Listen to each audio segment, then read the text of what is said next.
Merci beaucoup, Monsieur Agar. Effectivement, puisque les statistiques sont alarmantes sur ce sujet, c'est vrai que sur un diplômé du supérieur, il y a toute une caravane de jeunes qui sont laissés en chemin. Et donc, quelle solution pour ces jeunes, pour justement les mettre dans le circuit entrepreneurial, pour faire en sorte qu'ils ne viennent pas justement grossir le rang des sans-emploi et qu'ils viennent être une force pour l'économie. Je sais que M. Bolano est dans la salle.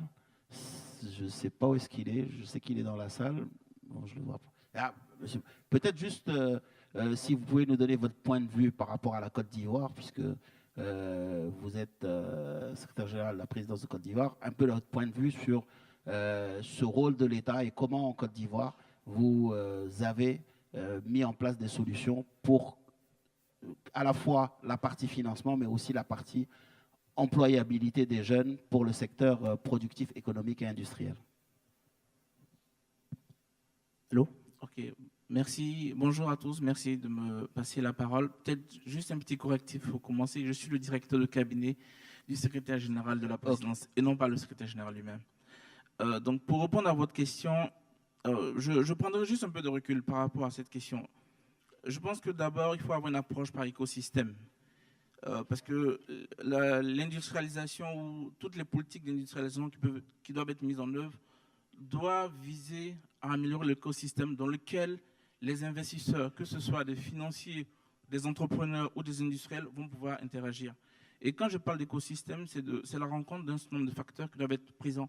Donc à la fois au niveau du cadre réglementaire et du climat des affaires, pour que déjà à ce niveau-là, tout industriel ou tout investisseur qui veut venir en fait puisse le faire dans de bonnes conditions, s'assurant que son investissement, il aura le temps d'en sortir. Au niveau du capital, que ce soit le capital physique ou le capital humain disponible sur place, il faut que ça aussi soit une condition réunie. Donc, notamment la question du capital humain est essentielle parce qu'on a beaucoup de jeunes en fait, qui sortent de nos systèmes de formation sans les acquis nécessaires pour être utiles, je dirais, en guillemets, dans ces industries-là. Donc, on réfléchit de plus en plus à des mécanismes de formation pour récupérer ceux qui n'ont pas réussi en fait, à aller jusqu'au bout, mais qui peuvent être formés sur des métiers bien spécifiques, bien adaptés à nos besoins locaux. Donc, la question du capital financier, bon, je sais qu'il y a des banquiers là dans le panel, mais avoir une industrie financière qui répond aux besoins réels des industriels, parce que c'est vrai que, comme l'a dit tout à l'heure le Premier ministre Zinsou, l'Afrique finance son propre développement, en tout cas en grande partie. Mais il y a une réalité qui est sur le terrain, c'est que nos PME, nos PMI n'ont pas accès au financement. Elles le disent, elles le crient. Ce sont même des cris de cœur. Elles n'ont pas accès au financement. Et tant que celles-là ne peuvent pas se développer, on aura la même équation à résoudre. C'est-à-dire comment est-ce qu'on crée suffisamment d'emplois pour tous ces jeunes, déjà qui sont laissés au bord de la route, mais surtout ceux qui arrivent en fait.